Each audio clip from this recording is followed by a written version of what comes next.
ریاض صاحب، اب بات اصل میں یہ ہے کہ ہر معاملہ میں نا لوگ افراد تفرید کا شکار ہو جاتے ہیں۔ تقلید کے بارے میں یہ بات تو واضح ہے کہ تقلید کے بغیر دنیا کا کارخانہ چل نہیں سکتا۔ ایک لفظ جو ہے نا اس سے چڑ ہو گئی لوگوں کو، ورنہ سیدھی سی بات ہے کہ سارے لوگ ہر فن کے ماہر نہیں ہو سکتے۔ اگر یہ کہا جائے کہ سارے لوگ عالم بنیں، سارے ڈاکٹر بنیں، سارے وکیل، نہیں ممکن ہی، تقسیم کار ہے۔ اللہ تعالیٰ نے یہ جہان بنایا ہی اس طرح ہے کہ کام سارے یہاں لوگوں کے ہوتے ہیں، مگر ہوتے اس طرح کہ کوئی کام کسی کے ہاتھ سے ہوتا ہے۔ کیونکہ علاج کے لیے ہم ڈاکٹر کفایت اللہ صاحب کے پاس جاتے ہیں، اب وہاں بحث شروع کریں کہ ڈاکٹر صاحب پہلے ہمیں قائل کریں کہ یہ علاج ہے اس بیماری کو، کہیں بھائی MBBS میں داخلہ لے لو، اگر یہ بحثیں کرنی میں آپ کو سمجھاتا رہوں یا علاج کروں۔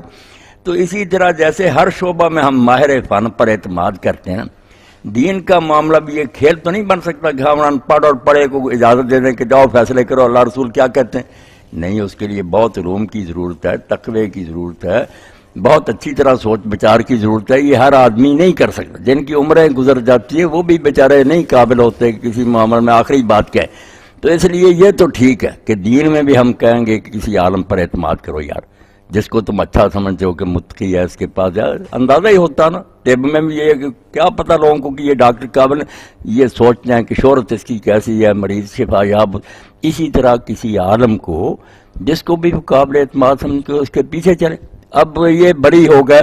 اس کو کہہ دیں کہ ہم بھائی آپ سے اللہ کا دین سیکھنا چاہتے ہیں، یہ اس کا کام ہے کہ اگر وہ اللہ سے ڈرتا تو اللہ کا دین بتائے پوری تحقیق کے بعد، ورنہ کہہ دے مجھ سے بڑا کوئی عالم ہے اس کے پاس چلے جائے۔ تو اس حد تک تو تقلید جو ہے نا، جیسے مولانا مودودی صاحب رحمۃ اللہ نے بڑی صاف بات کہی کہ عوام کے لیے تو تقلید لازم ہے۔ ان کو اگر عوام کو ہم چھٹی دے دیں خود ہی تحقیق کریں، بیچاروں کو کیا پتہ تحقیق کیا ہوتی ہے، اگر اس قابل ہوتے تو آپ سے پوچھنے کو کیوں آتے، تو کسی کے پیچھے وہ چلیں گے۔ برائی صرف یہ ہوئی کہ علماء جو تھے نا، صحیح معنوں میں علماء، وہ بھی یہ جاننے کے باوجود نا کہ واقعی اس میں ہمارا موقف کمزور ہے، امام صاحب کو یہ بات نہیں ملی، پھر بھی ضد کرتے ہیں کہ ہم امام کو نہیں چھوڑیں گے۔ یہ بھی دوسری طرف نکل گیا۔ اس کو مولانا نے کہا کہ جو واقعی تحقیق کر سکتے ہیں وہ عالم اگر تقلید کریں تو یہ شرک سے کم نہیں ہے۔ یہ بت بنا لیا انہوں نے عوام کو۔ دونوں باتیں اپنی جگہ بالکل نہ متوازن کہہ دیں کہ عوام تو کسی عالم پر اعتماد کریں، عالم پوری طرح تحقیق کریں۔ جو آپ نے بات کہی نا، اصل میں یہ لوگ، اب یہ کتاب شائع ہوئی، میں نے اس پر خطبہ بھی دیا تھا کہ یہ حنفی حضرات جو ہیں لکھتے ہیں کہ اگر کوئی حنفی شافعی ہو جائے تو اس کو تعزیر لگائی جائے۔ در مختار شامی کا حوالہ دیا، میں نے پھر شامی میں سے سارا پڑھ کر سنایا کہ ہم کسی تعصب میں مبتلا نہیں ہیں، سارے امام جو ہیں ہماری نظر میں محترم ہیں۔ یہ مسئلہ ٹھیک ہے، بعض لوگوں نے ایسے لکھ دیا، مسئلہ یہ ہے کہ حنفی شافعی ہو جائے یا شافعی حنفی ہو جائے، سب کے لیے یکساں کہ اس کو تعزیر لگاؤ۔ اگر ان پڑھ آدمی صرف اپنی خواہشات کی خاطر کہ ادھر یہ مسئلہ الو سیدھا ہوتا پھرتا رہے نا، اس کو کوڑے مارو۔ عالموں کی بات نہیں، عالم انہوں نے کہا اگر کوئی تحقیق کرتا ہے وہ ہو جاتا ہے دوسرے مسئلے کا، کوئی بات نہیں۔ عوام اگر یہ مذاق بنا رہے ہیں کہ ادھر امام شافعی نے کہا کہ اس سے وضو نہیں ٹوٹتا، ادھر ابو حنیفہ نے کہا اس سے نہیں ٹوٹتا، تو ایسے مسئلے اکٹھے کر لے کہ اس کا وضو ٹوٹے گا ہی نہیں، کوئی نہ کوئی بہانہ نکل کے آئے گا۔ ان کو کہا کہ انہوں نے کھول کر کہہ دیا کہ یہ بعض کتابوں میں صرف لکھا حنفی شافعی ہو جائے، نہیں، ہم کہتے ہیں شافعی حنفی ہو جائے یا حنفی شافعی ہو جائے، کوئی بھی اگر ایسا مذاق دین کا بنائے تو سزا کے لائق ہے۔ باقی علماء جو ہیں اور جو الفاظ انہوں نے آخر میں کہا کہ ہم اللہ تعالیٰ سے پناہ مانگتے ہیں کہ ہم عصبیت میں مبتلا اور اماموں کی ہم طرفداری کریں، وہ سارے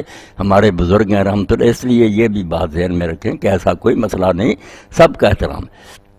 باقی یہ جو ہے نا کہ رسول کریم علیہ السلام سے چوتھائی صاحب جو ہمیں پہنچا، سوچنے کی بات تو یہ حضور پاک کی کوئی کتاب تو ہمارے پاس نہیں کہ فیصلہ کر لے، کوئی آپ کا ایسا بھی نہیں کہ آپ نے نا صرف ایک ہی فتویٰ دیا، دوسرے لوگوں کی بات نہیں، نہ آپ ہی ہمارے سامنے موجود ہیں۔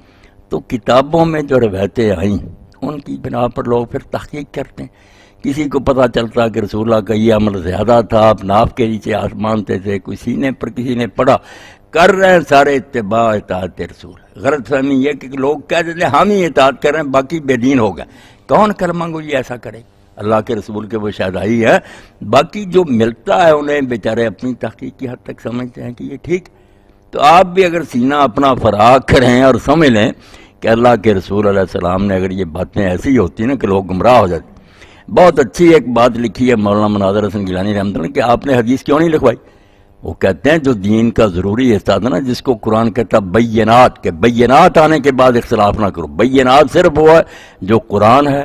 متواتر حدیث ہے امت کا دم، وہ بینات ہو گیا، واضح، اس میں نہیں جھگڑا ڈال سکتے۔ جو چیزیں ایسی تھی کہ یہ بھی کر سکتے ہو یہ بھی وہ خود حضور نے آسانی کے لیے کہ میں لکھوا دوں لوگ تنگ ہو جائیں گے، نہیں، چھٹی دے دی کہ جس کو خبر ملے گی نا کہ میں نے ایک بار ہاتھ اٹھایا وہ بھی جنتی، جس کو پتا چلے گا کہ 3 بار اٹھائے وہ بھی، یہ امت کے لیے رحمت فرمائی کہ آسانی رہے۔ یہ خبر واحد اسی لیے رکھی کہ لوگ اس میں تنگ نہ ہو، یہ دین میں ایسی باتیں نہیں کہ اس سے کافر مومن کا فرق ہو، یہی ہے کہ یہ بھی ٹھیک ہے یہ بھی ٹھیک۔ اب ہماری بدقسمتی کہ ہم نے یہ فیصلہ کر لیا کہ میرا ہی سودا ٹھیک ہے دوسرے سارے جھوٹے، فساد بڑھ گیا۔ تو اس لیے یہ بات آپ ذہن میں رکھیں کہ امت ساری حضور پر ہی جمع کہ رسول اللہ کے بغیر کوئی امام نہیں۔ امام کو اگر کوئی مانتا تو وہ ماہر فن سمجھتا کہ انہوں نے زیادہ محنت کی، اس حد تک تو بات ٹھیک ہے۔ باقی جو جانتا ہے پڑھا لکھا ہے اس نے سارے دلائل دیکھے کہ نہیں اس میں امام شافعی کی بات کمزور ہے۔ اب امام شافعی رحمۃ اللہ علیہ سے ایک بات ایسی ظاہر ہوئی جو ساری امت کے خلاف ہے۔ انہوں نے کہا کہ جان بوجھ کر کوئی مسلمان بسم اللہ اللہ اکبر نہ کہے، جانور ذبح کر دے، قصداً چھوڑ دے بسم اللہ، وہ بھی جانور حلال ہے۔ باقی کچھ ایسے تو تھے جو کہتے تھے اگر بھول کر رہ گیا تو ٹھیک ہے، کچھ کہتے تھے بھول کی حالت میں بھی حرام ہے۔ دو انتہائیں تھی، کوئی کہتے بھول کر بھی چھوٹ جائے پھر بھی حرام ہے، انہوں نے کہا جان بوجھ کر بھی چھوڑ دے پھر بھی ذبیحہ مسلمان کا حلال ہے۔ وہ دل میں تو اللہ کو مانتے ہیں نا، درمیان میں وہ لوگ رہے کہ اگر تو جانتا ہے پھر جان بوجھ کے چھوڑ دو پھر مردار، کیوں نہیں اس نے بسم اللہ واللہ اکبر کا۔ اور جس سے نسیان سے رہ گیا یا جلدی سے بھول گیا تو کوئی بات نہیں حلال۔ تو اب مسئلہ تو ان کا غلط ہے، مگر اس سے یہ تو نہیں کہ وہ اسلام سے نکل گئے، انہوں نے بھی یہ سوچا۔ لوگوں نے قرآن مجید کی آیتیں پڑھی کہ اللہ کہتا ہے جس پر اللہ کا نام نہیں لیا گیا وہ نہ کھاؤ۔ امام صاحب نے کہا مجھے پتا، مگر اس کا سیاق و سباق یہ نہیں بسم اللہ کہنا ذبح کے وقت، یہ ایک مستحب بات ہے، نیک ہے، ٹھیک ہے بسم اللہ کہہ کے ذبح۔ یہ ہے کافروں کی بات جو غیر اللہ کا نام لیتے تھے نا، اللہ نے کہا جن پر انہوں نے لات منات کا نام لے لیا وہ نہ کھاؤ۔ جس پر اللہ کا نام نہیں لیا گیا اس سے ہمارا بسم اللہ کا مسئلہ نہیں، وہ کافروں کی بات ہے کہ جس پر وہ اللہ کا نام نہیں لیتے بتوں کا لیتے ہیں۔ باقی وہاں بات تو یہی چل رہی۔ میں یہ مثال اس لیے دے رہا ہوں کہ بعض وقت لوگ پریشان ہو جاتے ہیں کہ یار اتنے بڑے بڑے اماموں نے کیوں کہہ دیا، کہا کسی بنیاد پر ہوتا، وہ پاگل نہیں ہوتے، صرف ہم لوگ سمجھتے نہیں اور جلدی سے اعتراض شروع کر دیں۔ تو اس آگ کو بجھانا چاہیے، ہمیں سلف کا احترام کرنا چاہیے، جو نیک لوگ گزرے ہیں جن کی وسعت سے دین ہمیں پہنچا، جن کی مقبولیت ہے امت میں، وہ حدیث پاک چکتائی سب ہم بلا نہیں سکتے کہ اللہ جب کسی سے محبت کرتا ہے تو جبریل کو حکم دیتا کہ میں اس سے محبت کرتا ہوں، تم بھی کرو، اور سب کو آرڈر جاری کرو، حتیٰ کہ آسمان والے محبت کرتے ہیں اور پھر زمین والوں میں بھی لوگوں کے دلوں میں اس کی محبت ڈال دی جاتی ہے، ساری دنیا دشمنی کرے نا وہ مقبول ہو جاتے ہیں۔ تو یہ اللہ کی طرف سے مقبولیت جو ہوتی ہے یہ علامت ہوتی ہے کہ اللہ ان سے محبت کرتا ہے۔ تو یہ امام جو ہیں انہوں نے ہمیں کوئی زمینیں راٹ کی ہے، وہ ہمیں کوئی وظیفے دے ہیں، ساری امت ممبروں پر رحمت اللہ علیہ رحمت، حضرت کہتی حکمرانوں پر لعنت بھیجتی ہے، ان کو امام مانتی۔ تو یہ دلیل ہے کہ اللہ ان پر خوش ہے، انہوں نے دین کی خدمت کی ہے، غلطیوں کی کوئی بات۔ باقی مرکز جو ہیں وہ رسول اللہ ہی ہیں، سب وہیں سے لیتے ہیں، اس محنت میں کچھ کسی کو مل گیا کچھ پیچھے رہ گیا ذرا نہیں اس تک وہ بات پہنچ جی۔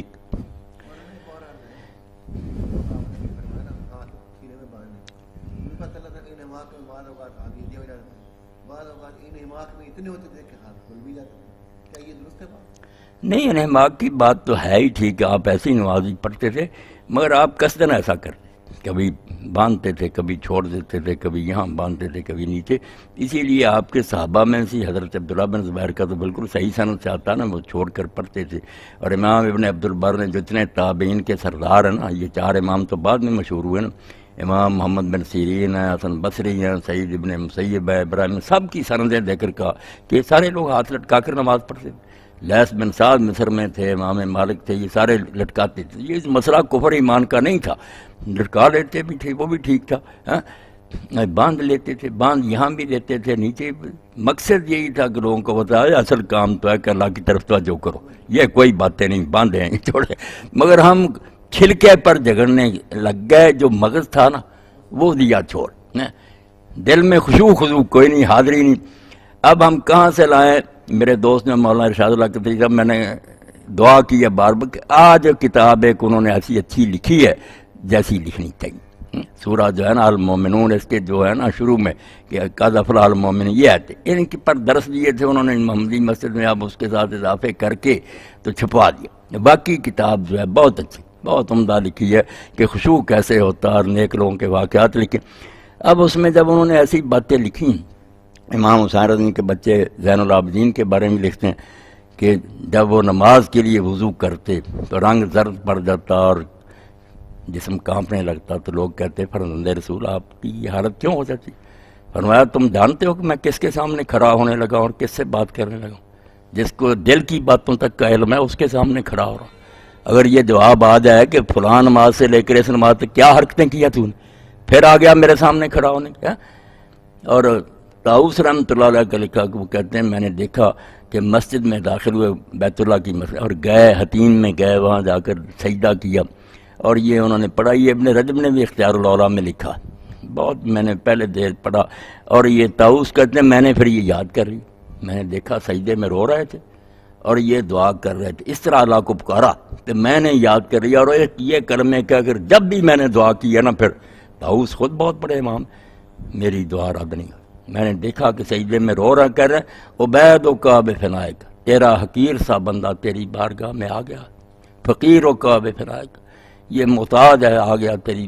حضوری میں، مسکینوں کا بے بابک، سائروں کا بے باب، منگتا ہے جھولی پھیلایا، یہ چار کلمے وہ کہتے ہیں میں نے روتے ہوئے سنے اور میں نے کر لیے یاد، اور میری دعا کبھی بھی رد نہیں ہوئی۔ اب ایسی نمازیں پڑھ، اصل کام تو یہ تھا کہ نماز میں کچھ اللہ کی طرف دھیان کرو۔ حضرت عروہ بن زبیر نے ایک شخص کو دیکھا نماز پڑھی اور جلدی سے ختم کر دی، آپ نے فرمایا تجھے کوئی ضرورت نہیں تھی تو اپنے رب سے مانگتا، مقاضی نے ختم کر دی، تو نے کوئی کام نہیں تھا تجھے اپنے اللہ سے، کوئی حاجت نہیں تھی، نماز میں مانگا کرو کچھ۔ تو وہ نمازیں تھیں ان میں یہ جھگڑے نہیں تھے کہ ہاتھ کہاں ہے، لوگ سچ مجھ سمجھے کہ انما یراجی رب، جب نماز میں کھڑا تو اپنے رب سے راز و نیاز کی باتیں کرتا ہے، وہ دل کھول کر رکھ دیتے۔ اسی لیے رسول کریم علیہ السلام نے فرمایا جب تم سجدے کی حالت میں ہو تو سب سے اپنے رب کے زیادہ قریب اس وقت ہوتے ہو، تو دعا میں زور لگاؤ، یہاں زور لگا دو سجدے میں پڑے پڑے، فقام انہوں نے استجاب والا ضمانت دی ہے رب نے کہ قبول ہوگی، پاؤں پر سر رکھ دیا تمہیں، کسی کے پاؤں پڑھ کر مانگتے، وہ اس باتیں ساری چھوڑ دیں، چھلکے پر لڑائی ہے کہ ہاتھ یہاں کیوں ہے، سر پر ٹوپی ہے یا نہیں ہے یہ یہود والا دین ہے، تکشف، کہ خشک باتیں رہ گئیں، جو اصل دانا دین اس کی طرف توجہ کوئی نہیں۔ یہ تو مولانا مودودی پر اللہ رحمت فرمائے، انہوں نے ہمیں اس سے ریاض صاحب نکالا، سچی بات، اور انہوں نے کوئی کام کیا یا نہیں کیا، اللہ ان کی محنت کے بول، یہ جو انہوں نے ہمیں سمجھایا نا کہ یہ فقہی مسالک جو ہیں یہ بالکل ایک منزل کی طرف راستے جا رہے ہیں، ادھر سے چلے جاؤ، ادھر کچھ نہیں، آگے ایک ہی منزل ہے، ایک ہی جگہ تم پہنچو گے، ان بحثوں میں نہ وقت ضائع کرو، امت اکٹھی ہو، جو کرنے کے کام ہے وہ کرو۔ کہ کیا کسی ایک مسلک کے ساتھ منسلک ہونا ضروری ہے؟ کال لینے پہلے جی السلام علیکم۔ جی مولانا، بس ایک شے سے وابستہ ہونا چاہیے کہ اللہ کے رسول کو رسول مانے، اسلام کو اپنا دین مانے، یہ ضروری ہے۔ باقی یہ مسلک جو ہے ان میں سے کسی مسلک کی پابندی دین نہیں، نہ یہ مسلک اللہ رسول نے بنایا ہے، ساری امت مانتی ہے کہ 4 صدیاں گزر گئیں، کوئی کسی امام کے نام سے نہیں۔ السلام علیکم، میں حنفی ہوں، شافعی جی مسلک کے ساتھ انسلاک، مسلک کا انسلاک جو ہے یہ بدعت، اس سے فطور پڑا کہ کوئی حنفی بن گیا، کوئی شافعی، کسی کو یہ نام نہیں لینے چاہیے، نہ یہ نام تھے،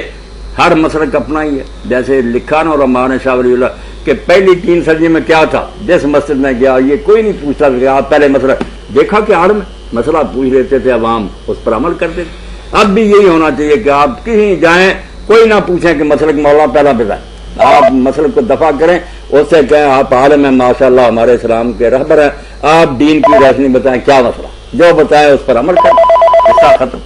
یعقوب گل صاحب ہیں جی نشات آباد سے، مسلمان ہوا ہوں،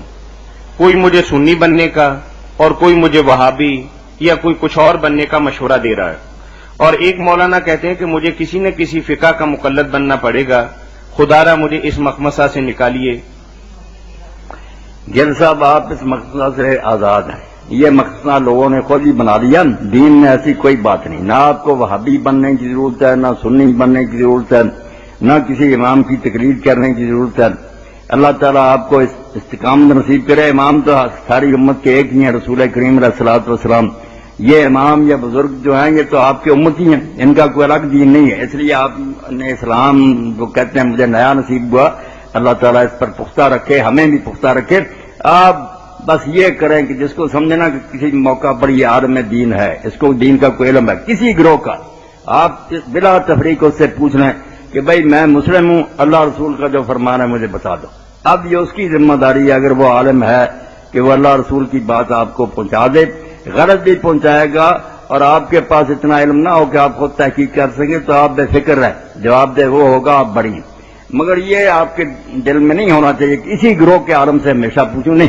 کسی مسجد میں جائیں جہاں بھی کوئی اچھا عالم ہو اس سے بلا مسلک کے اختلاف کے آپ پوچھیں، انشاءاللہ وہ راہ ہدایت ہی ہوگی اور آپ نجات پائیں گے۔ جو مخمصوں میں الجھے ہوئے ہیں الجھے رہنے دیں، یہ بدنصیب لوگ ہیں، ایسی چیزیں اسلام میں کوئی نہیں کہ گروہ بندی ان کی بنیاد پر بن سکے۔ جی